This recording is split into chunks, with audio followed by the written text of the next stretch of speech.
So I've been seeing a ton of confusion about the way guild loot works for world bosses in Throne and Liberty. So I wanted to make a video clarifying it just so that anyone is confused as to why they didn't get their drop and it was sent to the guild, just so that they can check in the future and so that that doesn't happen to them in the future. So if you go into your guild tab and go down to your manage, and the top thing is on settings. If you're not the leader of your guild, this will show you what happens to loot in a guild. So if you go over to the guild distribution, you can see the permission settings, if it's set to leader or advisor, what it happens to boss loot. So for the first one, guild acquires after 5 minutes. This means that if boss loot, basically world boss or field boss loot, drops, you have 5 minutes to go into the distribution storage chest and claim it yourself. I believe that's where you claim it for. I've never actually had that setting in my guild, so I'm not exactly sure, but I'd assume it's somewhere in here where you can claim it if it's assigned to you or if it dropped to you. And basically you have 5 minutes after it drops to go in and claim it, and then it gets sent to the guild storage.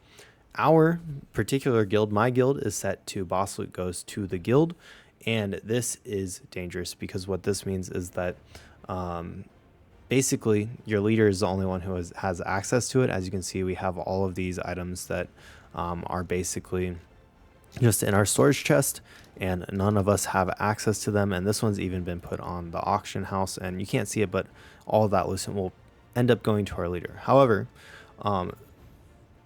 in the end, it is okay because my guild has, like, we have a set thing where we have a loot council, and at the end of each week after we do our boss encounters, the loot gets distributed to the people who need it most in the guild. So it definitely works for us, and the reason they have this in the game is so that if you get a huge boss loot drop, say you get like Chernobog's Blade of Beheading, which is worth an insane amount of loot, and that's like close to $300 worth, and you're like a crossbow daggers player, right? This loot drop is not good for you other than for selling.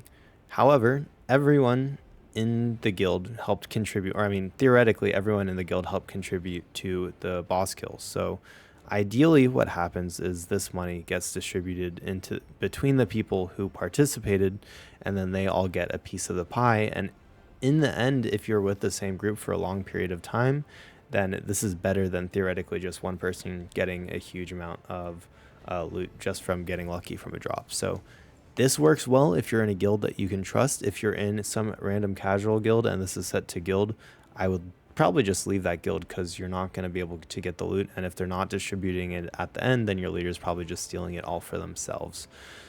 I'm not actually sure what the boss loot, the 2 guild members, means. I'd assume it just means that it goes directly and the guild doesn't acquire after 5 minutes. So definitely just go into your guild. If if it's a casual guild and you just joined because someone invited you, make sure that you're not just losing all of your boss loot to the leader.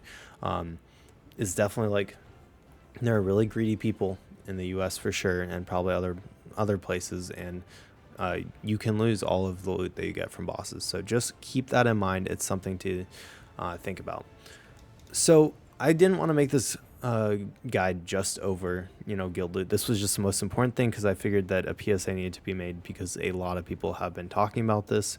But I wanted to go through your guild thing and just make sure that you're doing your guild stuff as well every day. So if you're in a guild, you should always be doing your donation count. It resets one donation count per hour, and then you can choose to donate either materials or solent. Generally, I only donate solent just because the materials, I don't really have a lot of them. Sometimes your guild can make it prioritize them. See this, the guild encourages donating this resource.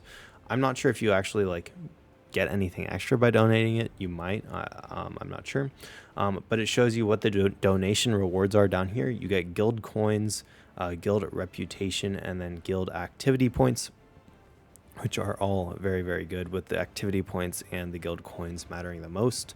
So then you have your members tab, not much to see there. You can collect extra rewards here for your different guild contracts.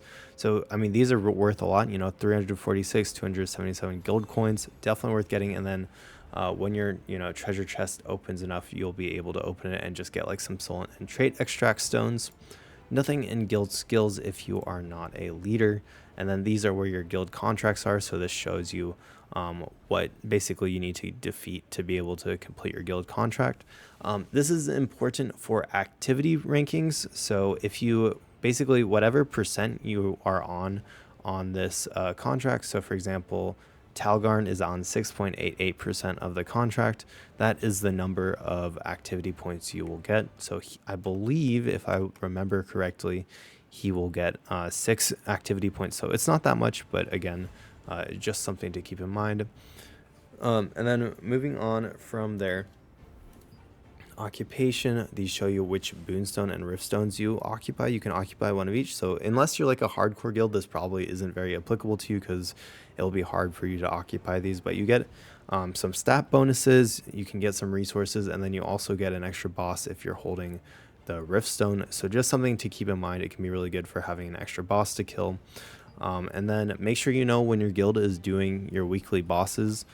Weekly bosses are done at Vienta Village in the guild hall. I'll take y'all there real quick, and we'll take a quick stop at the guild merchant on the way. But guild bosses can drop a bunch of stuff. Again, the loot might go to the guild, so make sure you know what's going on with the loot in your guild. But the guild bosses are another way of getting world boss loot, so very important. Make sure you're stopping at the guild merchant. I've covered it multiple times, so I'm not going to cover it again, but you know, you can buy whatever you need here. Again, trade conversion stones are really good as well.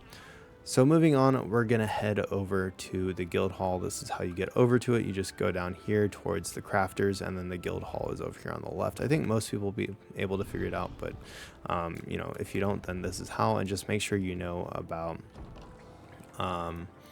doing your day or weekly guild bosses. It's just this portal over here. And then you can also teleport quickly to your guild base just by buying these guild base teleport scrolls from the merchant, from the guild contract merchant. And one last thing to notice for any guildies who don't know about it, over here is an arena.